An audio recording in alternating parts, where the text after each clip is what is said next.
उस दिन इंडिया और पाकिस्तान का मैच था। अच्छा, अब तो भारत हो गया। अब भारत पाकिस्तान का मैच था। आप भूतों में विश्वास रखते हैं मैम? जब फेस वॉश करने जाते थे ना तो आँख खोल के फेस वॉश करती थी मैं। 1 मिनट 1 सेकंड के लिए भी ऐसा लगता था कि शीशे से हाथ आएगा और ऐसे हो जाएगा। बहुत डर गई थी मैं बहुत। फिर तुरंत के तुरंत पूरी टीम को मैंने होटल चेंज करवाया, दूसरा होटल लिया। बजरंगबली के भक्तों के इतना डर? आपके भाइयों के अलावा आपका कोई बेस्ट फ्रेंड रहा है? 4 घंटे कंटिन्यू बात कर सकता है इंसान। आपका बचपन कैसा रहा? वो ये गरीबी तो मतलब हर तरीके से देखी है। एक गाने के 500 रुपये। सिर्फ 500 रुपये? जी, वो भी बहुत थे। जो रिश्तेदार हैं या पड़ोसी हैं उनका रवैया कितना बदला इस चीज़ से? 52 गज के बाद हमने बहुत लोगों को बदलते हुए भी देखा। अब जब तक मैं फेमस नहीं थी हर कोई मेरे साथ फोटो कराने थोड़ी आता था। मैम आप काफ़ी रिलीजियस भी हैं। जी। आपने बागेश्वर धाम विजिट किया, ओशो सेंटर विजिट किया, दोनों के ऊपर ही काफ़ी गंभीर आरोप लगते हैं। क्या आपको लगता है कि हिंदुओं के खिलाफ ये डेलिब्रेट अटेम्प्ट है? उनको देखते ही ऐसे कांपने लगेगा, इतनी शक्ति है, मतलब इनका इतना तेज है उनके फेस पर। और आप किसी इंसान से मिले नहीं हो, आप उनके बारे में इतना गलत कैसे बोल सकते हो? बॉलीवुड में और हरियाणवी इंडस्ट्री के कल्चर में, वर्क कल्चर में आपको क्या डिफरेंस दिखता है? मेरी ये जिम्मेदारी है कि मैं इस लैंग्वेज को, इस हरियाणा कल्चर को बॉलीवुड तक ज़रूर लेकर जाऊँ। हरियाणवी इंडस्ट्री में मैम कास्टिंग काउच के भी काफ़ी आरोप लगते हैं। ये तो हर इंडस्ट्री में है। प्रांजल दहिया या सपना चौधरी? प्रांजल दहिया मैम के साथ हरियाणवी जो सिंगर्स का विवाद रहा, अभी उसकी क्या सिचुएशन है? हाँ, उन्होंने एक बात बोली थी जो सबको बुरी लगी, वो नहीं बोलनी चाहिए थी, वो चीज़ गलत थी। श्री राम जी का परचम लहरा के आए हैं भगवा धारी, अरे दुश्मन की लंका जला के आए हैं भगवा धारी, अरे बोल बजरंग बली की जय, माता अंजनी के लाल महाबली की जय। अभी आपके भतीजे को मैं नीचे बोला कि आपकी बुआ का है, कह रहे वो तो अंदर एसी वाले रूम में है। मैंने कहा तो फिर हमें क्यों नहीं रोका एसी वाले रूम में? कह रहे इतनी नहीं चलती मेरी। हो इतना बोलते हैं? हो क्या? किसकी सबसे ज्यादा चलती है घर में? बुआ की। बुआ की चलती है। रेणुका पवार बोलते हैं इनको। क्या करती हैं बुआ? बुआ तो फोन देखती है।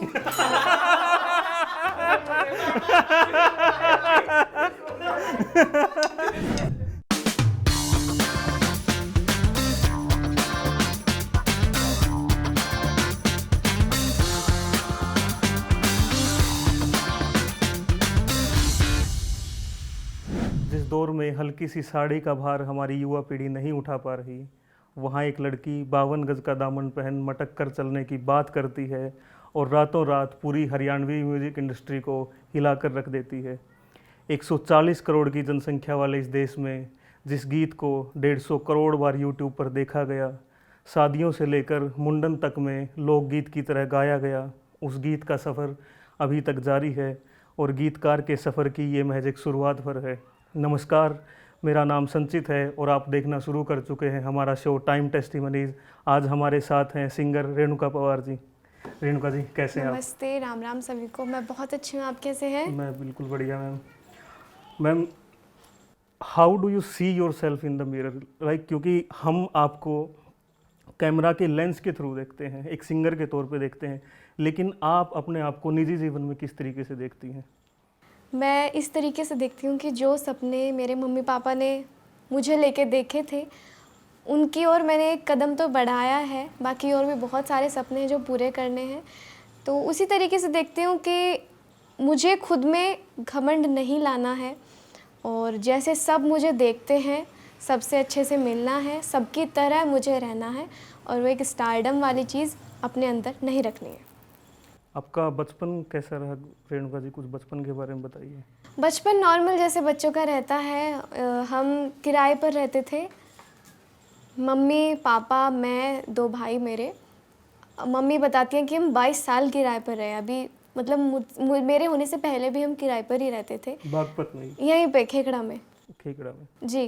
बागपत जिला है, खेकड़ा एक कस्बा है, तो कस्बे में ही मेरा जन्म हुआ है। और मेरी मम्मी का ये मायका है, ननिहाल है मेरा ये, तो यहीं पे मेरा जन्म हुआ था। और पापा की सैलरी वही 5-6 हज़ार रुपये।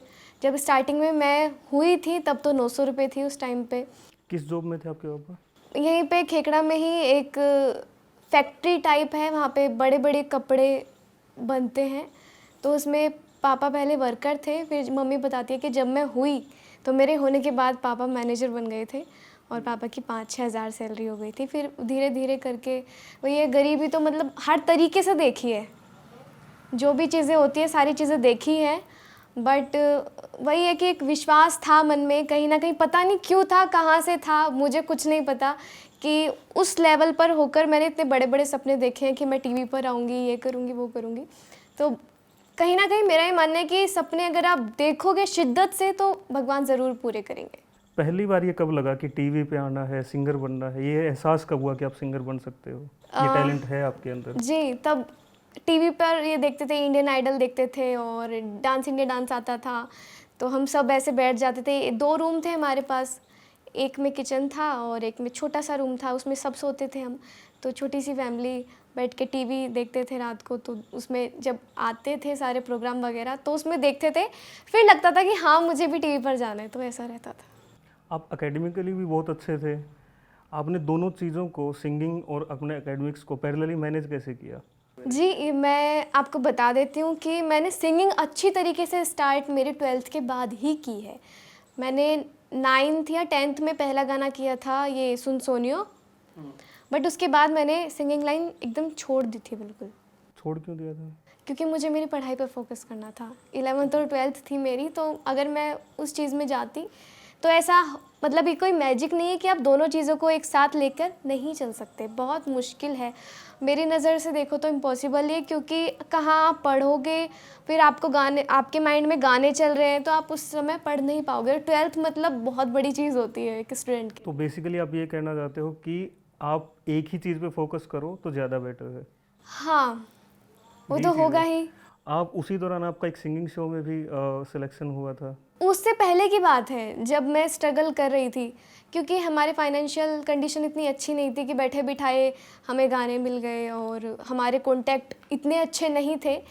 तो भाई के साथ मैं ऑडिशन देने के लिए भी गई, बट वहाँ पे भी वही है कि वहाँ पे इतने सारे बच्चे और मैं एकदम भीड़ में ऐसे, तो नहीं हो पाया। उन्होंने बोला था कि मुंबई आना है आपको, बट पापा ने मना कर दिया कि नहीं, अब इतनी दूर नहीं भेजें अपने बच्चों को।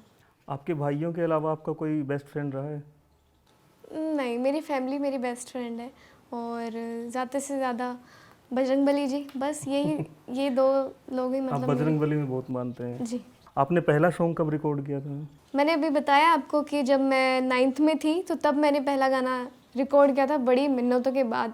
भाई ने, एक दोस्त है उनके, प्रदीप सोनू, अब तो वो इस दुनिया में नहीं रहे हैं, तो उनसे बोला था कि जब कभी भी आपको ज़रूरत पड़े, एक रिक्वेस्ट वाली चीज़ होती है ना, कि अब जैसे हम किसी को बोल देते हैं कि प्लीज़ देखना मेरी बहन सिंगर है और आपको कभी भी फ्यूचर में ज़रूरत पड़े तो ज़रूर बताना। तो तब उनके माइंड में कुछ आया होगा कि पता नहीं क्या है, फिर तब उन्होंने मुझे बुलाया था, और हम पहली बार हम दोनों बहन भाई अकेले पानीपत तक गए थे। हमने मतलब अपनी ज़िंदगी में कभी हरियाणा देखा भी नहीं था, और हम ऑटो से, बस से, हमें वो 100 किलोमीटर हमें ऐसे लगा था जैसे कि हम कश्मीर गए हैं मतलब इतनी दूर लगा था बहुत। और वहाँ जाके जब गाना रिकॉर्ड किया, पूरी रात भर लग गई हमें वहाँ पे, फिर हम रात को ही वापस आ गए थे। क्या एक्सपीरियंस रहा रिकॉर्डिंग का मैम? बहुत ज़्यादा, मतलब मैं नर्वस थी बहुत ही ज़्यादा, क्योंकि एक 9th क्लास की बच्ची से आप मतलब क्या ही वो करोगे कि वहाँ जाके वो एकदम ऐसे बैठ के ये एकदम फटाफट गा तो नहीं सकती। तो वहाँ जाके मैंने पहली बार लाइफ में स्टूडियो देखा था, और पता चला कि ऐसे गाते हैं। पहले उन्होंने मुझसे गवाया, तरुण पांचाल, TR म्यूज़िक के नाम से उनका बहुत बड़ा नाम है। तो तरुण भैया ने मुझसे गवाया गाना सुन सोनियो, पहला गाना था और हिंदी गाना था वो। तो उन्होंने पहले गवा कर देखा मुझसे, तो मैं बहुत नर्वस थी और मेरी आवाज़ भी ऐसे काँप रही थी। हो जाता है ना, क्योंकि मैं एक बच्ची थी और एक जिस माहौल में मैं थी, उस माहौल से निकलकर मैं इतनी बड़ी दुनिया, मेरे लिए तो बहुत बड़ी दुनिया थी वो। क्लोज्ड एनवायरनमेंट से निकल के आप बिल्कुल गए थे। बिल्कुल। जब मैं वहाँ गई तो मुझे मतलब 4 घंटे लगे गाने में, तो बड़ी मुश्किल से वो गाना गाया। गाना आके भी ऐसा हुआ था कि आवाज़ चेंज कर सकते हैं, नहीं कर सकते, क्योंकि नर्वसनेस आ रही थी आवाज़ में बहुत ज़्यादा। वहाँ से मैम 52 गज तक का सफ़र कैसा रहा? बहुत बड़ा रहा मैंने बताया 12th के बाद मैं फिर स्टार्ट कर लिया था मैंने, वही दोबारा से रिक्वेस्ट करना, सर प्लीज़ बुला लो, पैसे का तो कहीं नाम ही नहीं था, इतना था कि गाना हो जाए बस। फिर जब धीरे धीरे 500 रुपये देने लगे, एक गाने के 500 रुपये, सिर्फ 500 रुपये? जी, वो भी बहुत थे। हम्म। 450 थे, फिर 500 हुए। तो फिर तब लगने लगा कि पापा की 10,000 सैलरी है उस टाइम पे, और मेरे भाई की भी जॉब छूट गई थी इसी वजह से कि भैया मुझे लेके जाते थे। अब आप खुद देखो, कोई जॉब करता है और रोज़ रोज़ छुट्टी लेने लगे तो नहीं हो पाता। तो उस वजह से भैया की भी जॉब छूट गई थी, और भैया मुझे लेके जाते थे। तो 500 रुपये के चक्कर में मैं पूरी रात 12-13 गाने गाती थी कि 500 रुपये मिलेंगे, 12 गाने गाऊंगी तो इतने हो जाएंगे। तब हम घर आते थे और उनसे हमारा घर का खर्चा चलता था। आपसे ज़्यादा तो स्ट्रगल आपके भाई ने किया है आपके साथ। बिल्कुल, मैंने अभी बोला कि मेरी फैमिली ने और मेरे भाई ने, भगवान ने पूरा सपोर्ट दिया है, पूरा। 52 गज का दामन के बाद आपकी दुनिया में, आपकी ज़िंदगी में, आपकी पारिवारिक उसमें क्या डिफरेंस आया? पारिवारिक में तो आज तक भी कोई डिफरेंस नहीं है, जैसे पहले थे आज भी वैसे ही है। बस थोड़ा सा आया है कि अब मतलब मम्मी थोड़ा ये बोल देती है कि हाँ नहीं, रेणुका काम नहीं करेगी, रेणुका तू बैठ जा। तो और बाहर की दुनिया कितनी बदली है? बाहर की दुनिया बहुत ज़्यादा बदली है, क्योंकि आप खुद देख सकते हो, जो रेणुका 500 से फिर वो 8,000 पर आ गई थी कि 8,000 में गाना करेंगे, एक गाना। और फिर उसने बॉलीवुड तक का सफ़र तय किया। बॉलीवुड तक का तो अभी स्टार्ट कर रहे हैं, कोशिश है, भगवान के द्वारा ही तो ज़रूर जाएंगे। और उसके बाद 52 गज के बाद हमने बहुत लोगों को बदलते हुए भी देखा। मतलब कैसे कि ये रेणुका में एटीट्यूड आ गया है, अब रेणुका इतने पैसे मांगती है, अब रेणुका ऐसे करती है। तो फिर जो हमारे अच्छे थे वो आज भी हमारे साथ हैं, और जिनको सिर्फ ये था कि रेणुका से फ्री में गाना करवाना है वो भी अच्छे हैं। बट हमारा यही है कि मम्मी पापा ने ये बोला किसी से भी बुरा नहीं बोलना, सब तुम्हारे लिए बहुत अच्छे हैं। प्रोफेशनल लाइफ से अलग मैम, जो रिश्तेदार हैं या पड़ोसी हैं, उनका रवैया कितना बदला इस चीज़ से? हाँ, रवैया तो मतलब जैसे कि हम स्टार्टिंग में जाते क्योंकि थे, जब हम स्टार्ट करते हैं तब वही लोग हमें ताने मार रहे होते हैं जी, उसके बाद से यहाँ तक का कुछ शिफ्ट हुआ है उनकी सोच में, आपके साथ आपको ट्रीट करने के तरीके में कितना शिफ्ट आया है? बहुत ज़्यादा हो जाता है। अब जब तक मैं फेमस नहीं थी, हर कोई मेरे साथ फोटो कराने थोड़ी आता था। जब फेमस हो जाते हैं तभी आपके साथ फोटो कराने आएंगे, तो बहुत इन चीज़ों में तो बहुत डिफरेंस आता ही है। बाकी जहाँ हम हैं इस लाइन में, मतलब इस जगह से किसी ने इस लाइन में जाने का सोचा ही नहीं था। तो जब हमने स्टार्ट की थी तो सब हंसी उड़ाते थे कि हाँ यही बड़े स्टार बनेंगे, ये मुंबई जाएंगे, ये ऐसे करेंगे। तो वही मजाक वाली चीज़, उस मजाक को हमने सच कर दिखाया तो मतलब लोग ऐसे हो गए कि यार क्या हो गया। तो वो चीज़ तो खैर दिखती है उनके फेस पे, बट अच्छा है, उनको भी कहीं ना कहीं खुशी होती है कि हमारे खेकड़ा से इतना बड़ा नाम हुआ है, तो बहुत खुशी होती है। और वही लोग अभी जब सामने से आते हैं तो कैसे ट्रीट करते हैं? नहीं, बहुत अच्छे से ट्रीट करते हैं। जैसे कि हमारी मम्मी तो कभी किसी को मना कर ही नहीं सकती। जैसे मैं थकी हारी आती हूँ और पूरी रात भर मैंने शूट किया और मैं घर में आई हूँ 7 बजे, और अगर 10 बजे कोई घर पे आ जाता है तो मम्मी मुझे उठा देंगी फटाफट कि उठ जा, कोई आया है। क्योंकि हमारे घर में मानना है कि अतिथि भगवान के बराबर होते हैं और उनका सम्मान ज़रूर करना चाहिए। मैम, अभी आपने बताया कि आपने बॉलीवुड में अभी एंटर किया है। बॉलीवुड में और हरियाणवी इंडस्ट्री के कल्चर में, वर्क कल्चर में आपको क्या डिफरेंस दिखता है? डिफरेंस तो मैं नहीं बता सकती क्योंकि मैं अभी इतनी बड़ी नहीं हुई हूँ। बाकी मैं एक चीज़ कहना चाहती हूँ कि अभी हरियाणवी जो लैंग्वेज है वो बहुत ट्रेंड कर रही है, और आप हर जगह देख सकते हैं, जैसे कि रील्स हुई और ऑडियोज़ हुई, गाने हुए, डीजे पे लगभग गाने हरियाणवी चलते हैं। तो मेरा कहीं ना कहीं ये मानना है कि मुझे आज जो कुछ भी दिया है वो सब हरियाणा ने ही दिया है, बेशक मेरा जन्म यूपी में हो। और मेरी ये जिम्मेदारी है कि मैं इस लैंग्वेज को, इस हरियाणा कल्चर को बॉलीवुड तक ज़रूर लेकर जाऊँ। मेरी ये मतलब रहेगी कि अगर कोई मुझे बड़ी अपॉर्चुनिटी मिलती है तो मैं अपना एक रख सकूँ कि मुझे हरियाणा में गाना करना है। आप हरियाणा को रिप्रेजेंट कर सकते हैं। बिल्कुल। हरियाणवी इंडस्ट्री में मैम कास्टिंग काउच के भी काफ़ी आरोप लगते हैं, ऐसा है क्या? आपके साथ तो ये नहीं हुआ होगा क्योंकि आपके आगे आपके भाई खड़े रहते हैं, आपकी प्रोटेक्शन के लिए आपके भाई हैं, लेकिन सबके साथ ये नहीं होता।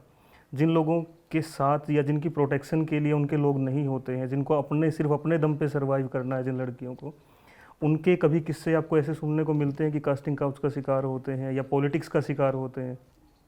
ये तो हर इंडस्ट्री में है, ज़रूरी नहीं है कि ये सिर्फ हरियाणा में है, बॉलीवुड में भी है, मतलब होता ही है कहीं ना कहीं। तो देखो, एक जब लड़की अकेली निकलती है, चाहे वो एक जॉब के लिए निकल रही हो या फिर कहीं भी हो, तो अगर वो अकेली है तो कई लोग मतलब देखते हैं उसको दूसरी नज़र से। एक मैम जो रीजनल सिनेमा है या रीजनल हमारे सॉन्ग्स हैं, उसमें एक दिक्कत और भी है कि यहाँ की जो ऑडियंस है वो भी हमारे एक्टर्स के ऊपर या हमारे सिंगर्स के ऊपर करेक्टरलेस होने का आरोप लगाते हैं। कई बार हमें सुनने को मिलता है, आपने भी कई बार ये सुना होगा।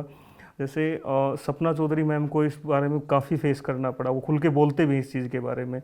तो क्या आपको लगता है कि इस तरीके का ट्रीटमेंट हमारे कलाकारों को, जो हम हरियाणा को या अपनी खड़ी बोली को रिप्रेजेंट करते हैं, उनको इस तरीके का ट्रीटमेंट देना सही है? नहीं, ये बिल्कुल गलत है, क्योंकि जो लोग उनको नहीं जानते हैं, आप उनके इंटरव्यू देखिए, उन्होंने कितनी मेहनत की है। मतलब एक लड़की के लिए इतनी मेहनत करना बहुत मतलब इम्पॉसिबल ही है। जो जो चीज़ें उन्होंने देखी है हमारे लिए, तो वो हमने कुछ भी नहीं देखा उनके मुकाबले, और बहुत मेहनत की है उन्होंने, तब जाके उस लेवल पर वो खड़ी हो पाई हैं। तो ये चीज़ तो गलत है। मेरा ये मानना है कि हमारा हरियाणा ही शायद इतना अच्छा है कि जो मेरी नज़र में जितना मैंने देखा है कि बहुत इज्जत देते हैं कलाकार हर लड़की को। बाकी कहीं ना कहीं एक दो तो होते ही हैं। सपना मैम के साथ काम करने का एक्सपीरियंस कैसा रहा मैम? बहुत, सबके साथ वो बहुत अच्छे से काम करती हैं, और कोई भी इंडस्ट्री में मैंने आज तक नहीं सुना है कि किसी ने बोला है कि सपना मैम के साथ एक्सपीरियंस ख़राब रहा है। वो सबको इतना मतलब सम्मान देती है, इतना इज्जत से बात करती हैं, और सबके साथ इतने अच्छे से बिहेव करती हैं कि जैसे मानो वो सपना चौधरी है ही नहीं, एकदम हमारी तरह। अगर आप भी कभी मिलोगे तो आपको ऐसे लगेगा कि जैसे कि हम इनको पता नहीं कब से जानते हैं। उनका बहुत सेंस अच्छा, ऑफ ह्यूमर भी बहुत काफ़ी अच्छा है। बहुत अच्छा है। जी। प्रांजल दहिया मैम के साथ हरियाणवी जो सिंगर्स का विवाद रहा, अभी उसकी क्या सिचुएशन है? अभी तो सब नॉर्मल है, मतलब हो गया। आपको लगता है कि वो आउट ऑफ कॉन्टेक्स्ट ले जाया गया, उस बात को उन्होंने जो कहा था वो आउट ऑफ कॉन्टेक्स्ट ले जाके उस चीज़ को रिप्रेजेंट किया गया, या फिर वो एक्चुअल में वैसा था? उन्होंने कोई बात बोली थी, एक क्लिप आई थी सबके सामने, सबने हाँ, वो क्लिप वही देखी क्लिप। है, तो वो चीज़ गलत थी, ऐसा नहीं बोलना चाहिए था उनको। और एक बार अगर ये बोल देते कि ये मतलब मैंने गलती से बोल दिया है, या फिर ये मेरा ये बोलने का ये मकसद नहीं था जो आप लोग समझ रहे हो, तो इसमें मतलब कुछ जाता नहीं, ऐसा कुछ नहीं है। बट वही है कि एक इंसान के जो मन के भाव होते हैं, जैसे कि कोई किसी से बात करता है अच्छे से और उसको एक चीज़ खटक जाए, तो वो दिल में कहीं ना कहीं रह जाती है। तो वो बात सबके दिल में है, क्योंकि उनको कहीं ना कहीं तो बुरी लगी। बट ऐसा नहीं है कि हाँ बिल्कुल भी कि अब हम काम नहीं करेंगे, अब इनको हटा दो, ऐसा है।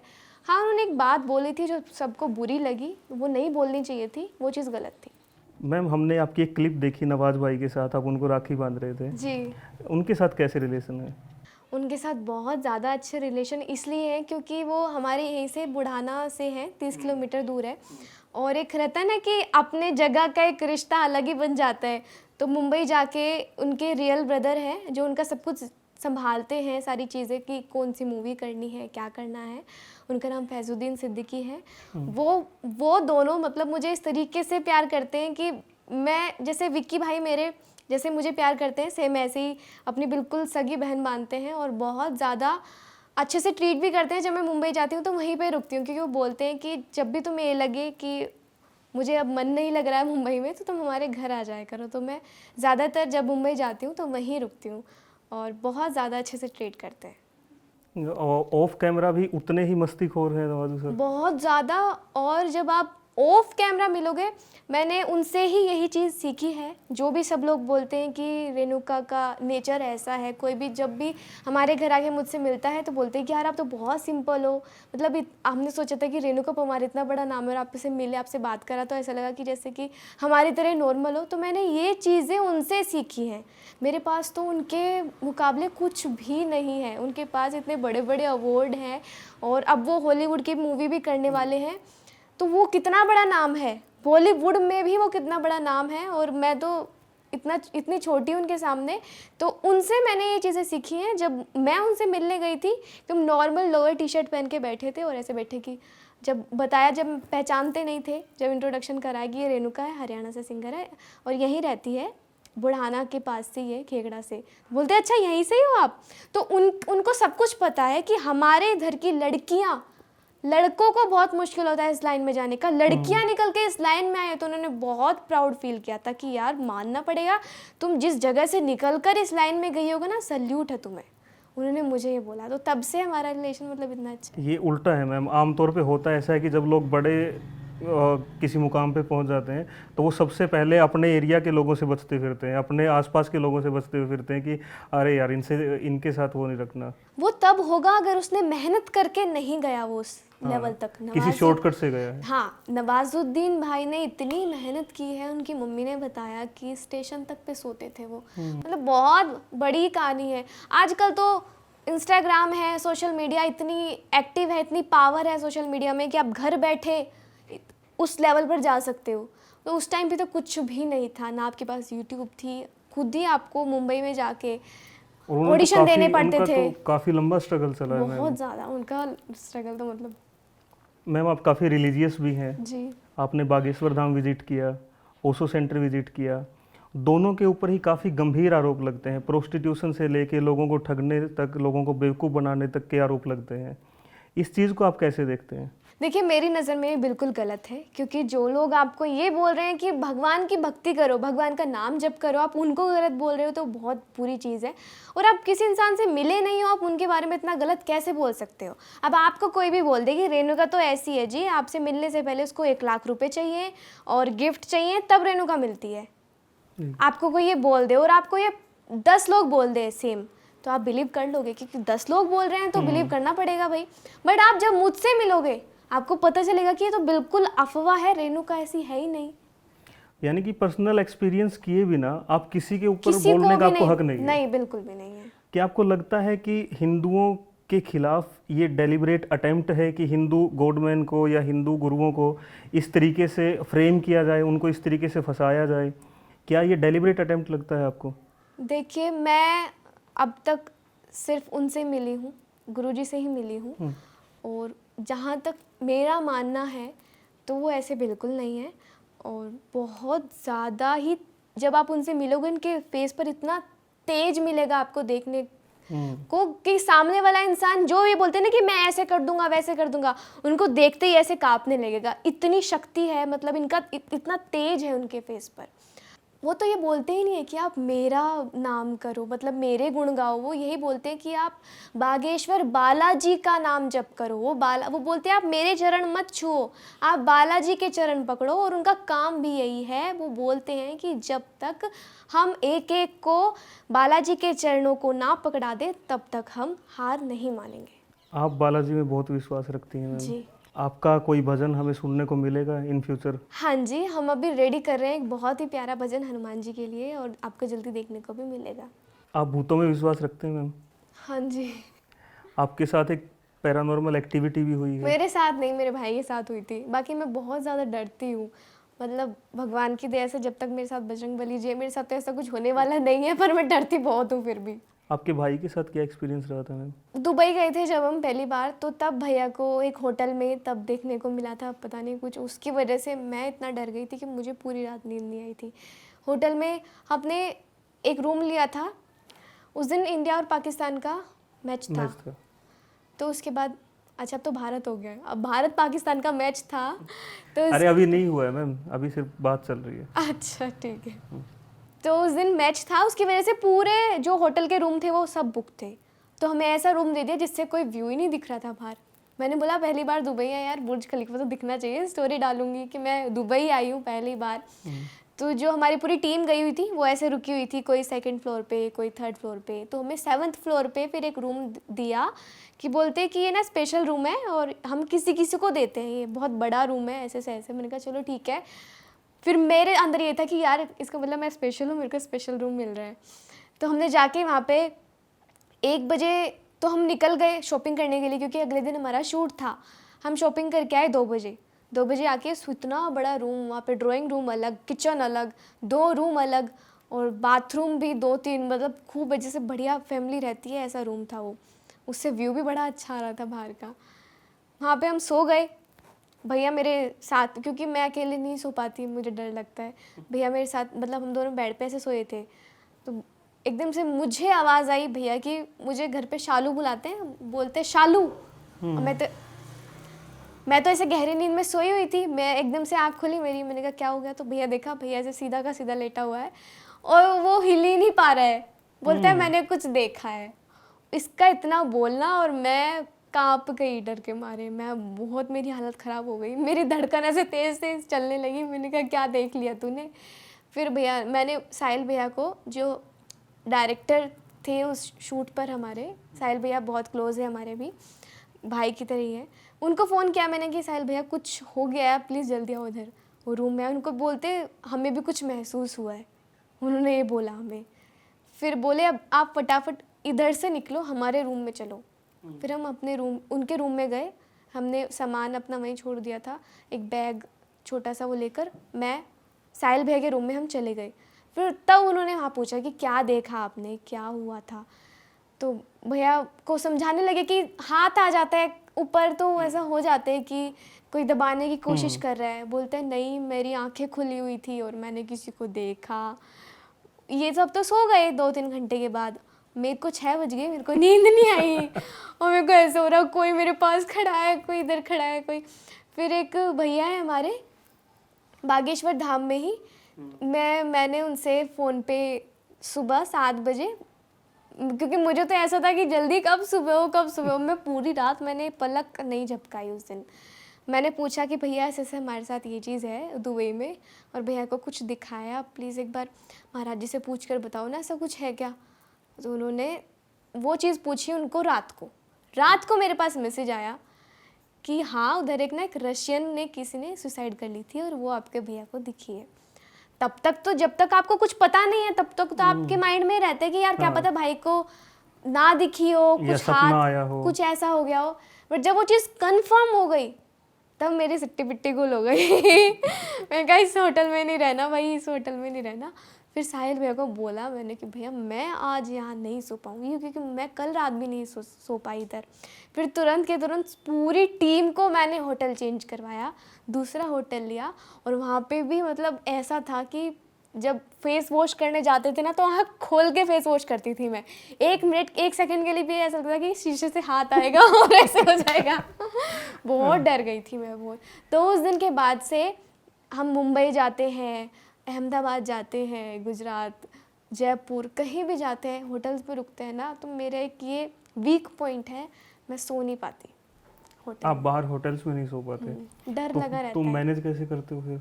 भैया तो सो जाता है, कहते कुछ नहीं होगा सो जा, खराटे मार के। अभी मैं जयपुर गई थी, उसकी बात बताती हूँ। हमें सुबह निकलना था 8 बजे घर के लिए, हमें होटल दे दिया। हम वहाँ पे 4 दिन रुके थे, चारों दिन होटल में रुके हैं। जब पहले दिन रुके थे तो भैया ने कुछ देख लिया था, और ये दोनों आपस में बात कर रहे थे। जो हमारे ड्राइवर भैया हैं वो मेरे मामा के लड़के हैं, वो कार ड्राइव करते हैं, और हम 3 लोग साथ जाते हैं हर जगह जहाँ जाते हैं। और मेरे जो छोटे भाई हैं मुझसे जो बड़े हैं, हम लोग 4 लोग हो जाते हैं, पर उन भाई को कुछ काम था तो वो यहीं रुक गए थे। तो हम इस बार 3 लोग गए थे जयपुर। तो जब हम होटल में रुके तो उन लोगों ने आपस में कुछ बातें की, दोनों ने। मैंने कहा क्या हो गया, क्या बातें कर रहे हो तुम लोग? बोलते कुछ नहीं, हम तो ऐसी बातें कर रहे हैं। फिर जब उस होटल से हम हमारा ये था कि हम कल मतलब चले जाएंगे, होटल 3 दिन के लिए था, बट हम रुके 4 दिन, और चौथे दिन हमने दूसरा होटल लिया था। तो जब हम 3 दिन उस होटल से मतलब हमने रुक के, हमने जब वो होटल छोड़ दिया, तो तब इन लोगों ने मुझे कार में बैठ के बताया तो कि तुझे पता है क्या हुआ था? मैंने कहा क्या हुआ था? जिस दिन हम रुके थे ना, उस दिन ना किसी की डेथ हो गई थी होटल में। और वो लोग उसको ले जा रहे थे। मेरा दिमाग सुन्न हो गया। फिर जब 4th डे हम दूसरे होटल में रुके तो मेरे को पूरी रात नींद नहीं आई। मैं ऐसे सोचती रही यार ऐसे हुआ था, और मैं उसी होटल में रुकी थी, और मैं मतलब क्या पता नहीं क्या हो जाता, मुझे पकड़ लेती या क्या हो जाता। मुझे उस दिन पूरी रात नींद नहीं आई। और मेरा भाई मेरे बगल में लेट रहा। 4 बजे के करीब मैं तो ऐसे आँख खोल के लेटी हुई थी, भगवान का नाम जप कर रही थी, ओम बागेश्वराय नमः, ओम बागेश्वराय नमः, ऐसे बोलती जा रही माइंड में। और भैया नींद में बोल रहा क्या हो गया, और मैं ऐसे, मैंने कहा क्या हो गया?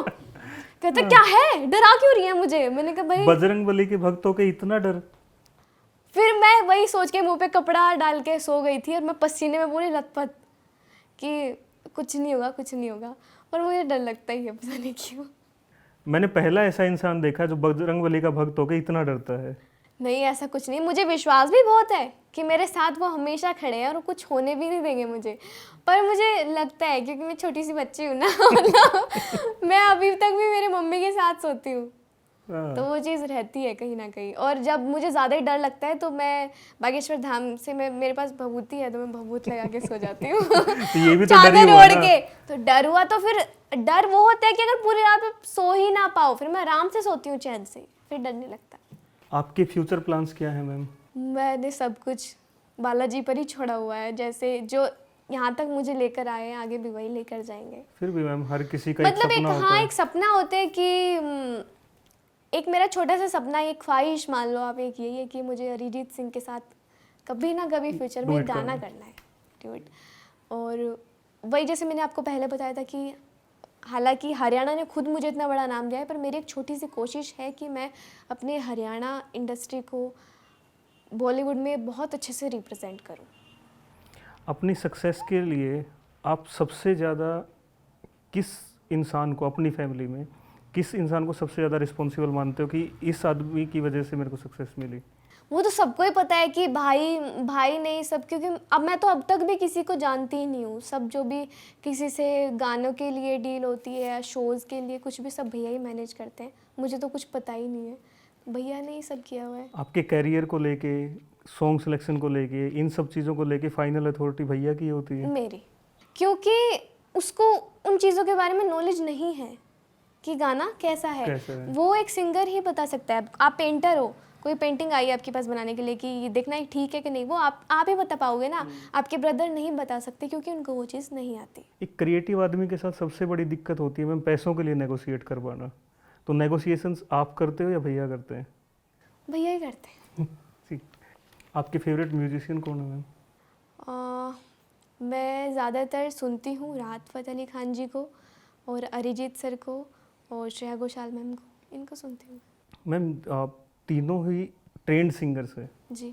आपने कोई भी ट्रेनिंग नहीं ली है म्यूज़िक की, तो इन फ्यूचर आप ट्रेनिंग लेना चाहोगे म्यूज़िक के लिए? टाइम मिला तो बिल्कुल, क्योंकि अभी तो ऐसा होता है कि आज चंडीगढ़ है, कल इधर है, ऐसे ऐसे इधर होता रहता है, तो टाइम ही नहीं मिल पाता। एक्टिंग करने का कोई ख्याल मैम? नहीं क्यों?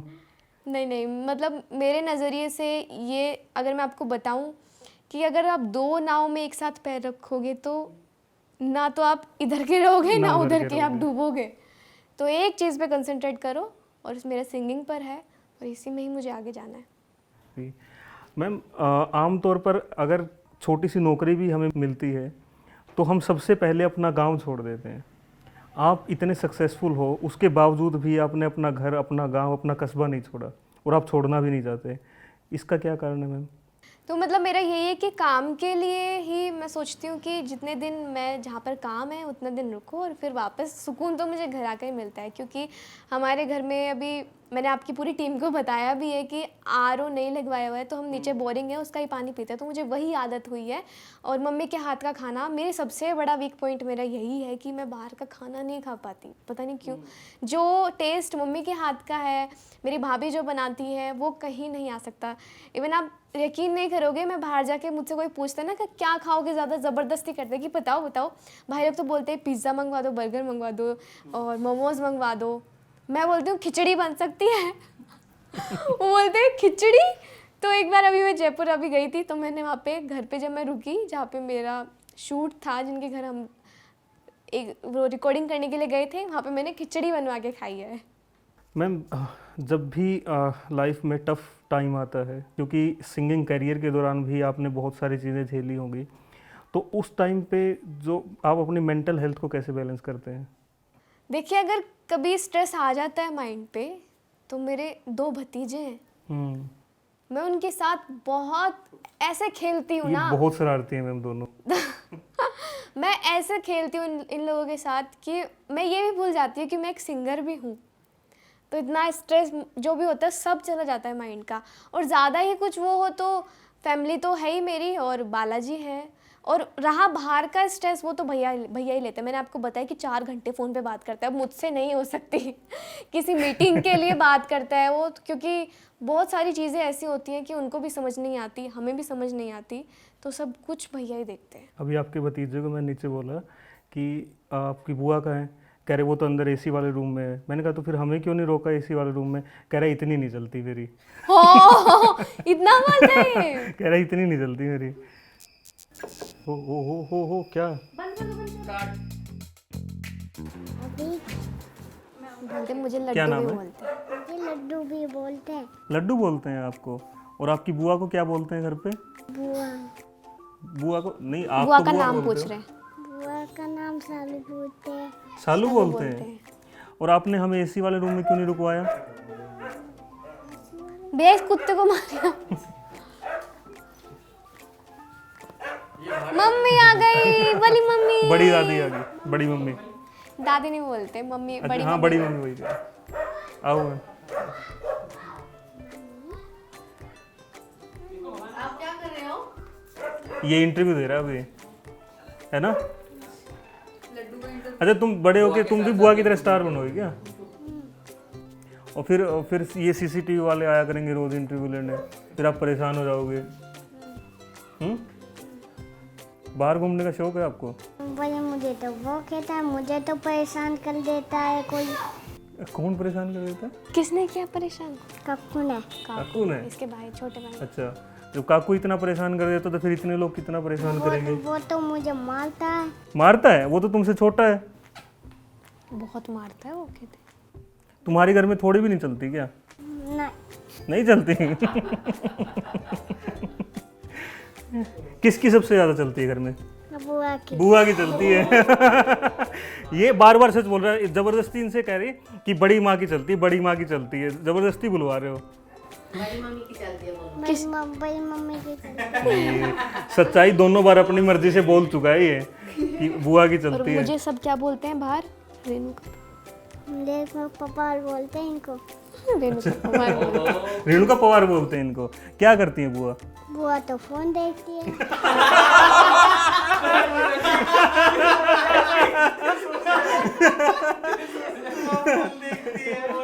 सारा दिन फोन देखती है बुआ? टीवी भी देखती है। अच्छा। और तुम टॉय स्टोरी देखते हो? मैं तो स्टोरी देखता हूँ। अच्छा आप स्टोरी देखते हो? बुआ के गाने सुनता हूँ। बुआ के गाने सुनता हूँ। बुआ का कौन सा गाना अच्छा लगता है आपको? गुलजार चाचू वाला। गुलजार चाचू वाला? ब्रेसलेट।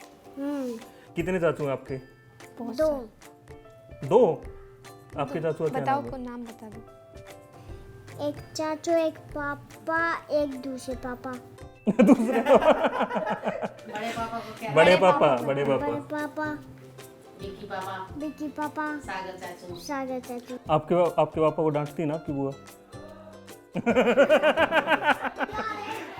बुला रहे हैं मुझे। बुला रहे हैं इसको। चुपचाप कह रहा है। मैं कहा आपकी, हाँ लाइट आ गई। अभी पता है क्या करके गया है? मैं कहा आपकी बुआ डांटती है आपके चाचू को? मुझे पता क्या बोलता है, जब मैं कभी फोन से हट के टीवी देख लेती हूँ, बैठ जाती हूँ हॉटस्टार पे मूवी चला के, क्योंकि ये तो कार्टून देखता है अपने, तो आता है मुझे ऐसे दिखता है सारा दिन बस फोन टीवी, अपना फोन देख लो आप, मेरा टीवी क्यों देख रही हो? ऐसे बोलते हो ना लड्डू आप? हाय बोल दो सबको। सबको हाय बोलो। उधर कैमरा में देख कर एक बार हाय बोलो। ये तो मैं रील पे भी डाल सकती हूँ। लड्डू तो ने बेइज्जती करवा दी आज। बेइज्जती? हाँ, वो क्या होती है? बेइज्जती। बेइज्जती करवा दी तूने आज मेरी। तुम्हारी बेइज्जती हुई है कभी? नहीं तो। अच्छा तुम्हारी कभी नहीं होती? सब डरते हैं तुमसे? तो तुम किससे डरते हो? मैं तो भूत से डरता हूँ। तुम्हारी बुआ भी भूत से डरती है। मैं भी तो डरता हूँ जब मुझे सपने दिखाई देते हैं। अच्छा आपको क्या सपने दिखता है आते हैं? सोना आपको सपने में? सपने में भूत। क्या कर रहे थे वो तो मुझे पकड़ कर ले जा रहा था। वो? जब मैं तो उठा हाँ रात को, हाँ। फिर वापस सो गया, फिर उठा, फिर सो गया, फिर उठा, फिर सो गया। फिर सुबह हो गई। आपके स्कूल के दोस्त का क्या नाम है? होली चाय कैंडी। स्कूल में फ्रेंड आपकी फ्रेंड का क्या नाम है? पता नहीं। आपकी फ्रेंड ही नहीं है? स्माइल कर रहा है यार। चलो गाना सुना दो फटाफट, फिर हम ये लोग जाएंगे। कोई सा भी सुना दो। हाँ तुम किसी बोलो, सुना दो। ओ देश मेरे, होते देश मेरे जामे में धस के, कोई धरने का मेरी धूस से बन के, मेरी धूस से आसन, मेरी हवा से जिंदा, तू बाग है मेरा ना तेरा परिंदा, ऐसी दीवाने की जहाँ पर सुहानी है की। जे भी ओ देश मेरे, ये भी सिंगर ही बनेगा। पता नहीं, पुलिस बनेगा ये तो। ब्रेसलेट वाला सुना दो फिर। तेरे हाथ में किसका ब्रेसलेट तेरा जी घबरावे मेरा, भोलेनाथ जी दया। करे हरी धूल का तेरा। नहीं, म्यूजिक की सेंस तो है इसको। तो काफ़ी अच्छा इंटरव्यू दिया आपने। बुआ से ज़्यादा तो आपका देखेंगे लोग। आप बाय बोल दो। Bye, love you. Bye bye. कभी भी आके मुझे बोल देगा आई लव यू बुआ। मैम, ये हमारा लास्ट सेगमेंट है, रैपिड फायर। आपको दो में से एक चूज करना है, कॉलिंग या मैसेजिंग। मैसेजिंग। व्हाट्सएप या इंस्टाग्राम। दोनों ही, बट अगर एक की बात आए तो इंस्टाग्राम। लव मैरिज या अरेंज मैरिज। कोई भी नहीं। कुछ भी नहीं करना। करना ही नहीं। नहीं। लाइव परफॉर्मेंस या शूट। दोनों अपनी जगह अलग है। शोज में अलग मज़ा है और शूट में मेहनत है। शूट में मेहनत है, रीटेक्स होते हैं बहुत सारे, इसलिए। बहुत धूप में भारी भारी लहंगे पहने हैं। इतने भारी भारी जेवर। 52 गज का दामन या चटक मटक। 52 गज का दामन और चटक मटक दोनों ही बिलियन है, तो दोनों ही अपनी जगह जगह पर मतलब मेरे लिए सेम ही है। लेकिन आपका पर्सनल फेवरेट कौन सा है? मुझे पर्सनली जो अच्छा लगता है चटक मटक। चटक मटक। जी लेकिन पहला 52 गज का जिसने पहचान दी। जी, वो तो सब कुछ वही है, मतलब अब 1.5 बिलियन है वो अभी। विक्की भैया या सागर भैया।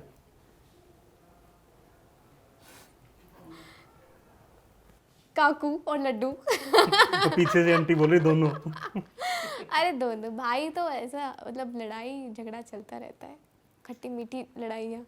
केडी या गुलजार चंदी वाला। ये तो बड़ी, मतलब आप ऐसे लड़ाई वाली बात करवा रहे हो। वही कराने तो आए हैं। नहीं, दोनों बहुत अच्छे हैं। हरियाणवी इंडस्ट्री या बॉलीवुड। हरियाणवी इंडस्ट्री को बॉलीवुड में लेके जाना। प्रांजल दहिया या सपना चौधरी। सपना चौधरी। इंडियन या western cloth. Indian.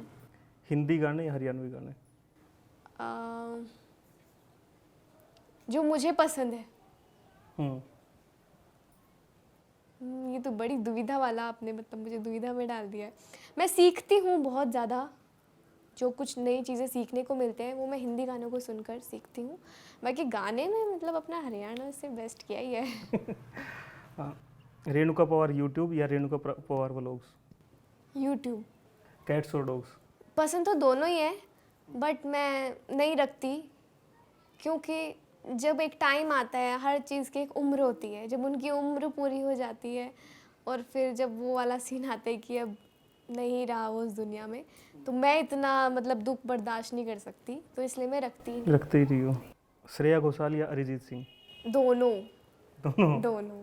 Rahul Gandhi या नरेंद्र मोदी। ये आपने थोड़ा अलग तरीके का क्वेश्चन पूछ लिया है। मैं पॉलिटिक्स से थोड़ा दूर हूँ, मैं सिर्फ एक ही पार्टी को मानती हूँ, जो कि राम जी की। एक आखिरी रिक्वेस्ट है मैम, कोई सॉन्ग आपकी आवाज़ में। कैसा? मेरा खुद का? एक खुद का सुना दीजिए, एक जो आपका कोई किसी दूसरे का कोई फेवरेट हो। ठीक है। गाँव में होवे गाज खुड़का, जुत्ती मड़कण आली पैर उछड़ेगी बउआ में तकरार, जब मैं हवा की तरिया लहरूं, सोने की गुट्ठी गले में हार डालूंगी, 52 गज का दामन पैर मटक चालूंगी, 52 गज का दामन पैर मटक चालूंगी। Thank you. अभी एक और रहता है। अभी पीछे से छोटी सी सीटी भी आई थी। चलो अभी तो आपने गाना सुना है हरियाणा का 52 गज का दामन। अब हम आपको थोड़ा सा भक्ति में लीन कर देते हैं, आपको एक भजन सुनाते हैं प्यारा सा। श्री राम को देख कर माँ जनक नंदनी, श्री राम को देख कर माँ जनक नंदनी, बाग में जा खड़ी रह गई। श्री राम देखे सिया माँ सिया राम को, श्री राम देखे सिया माँ सिया राम को, चार अखियाँ लड़ी रह गई। सियावर रामचंद्र की जय। Renuka ji, thank you so much for your time.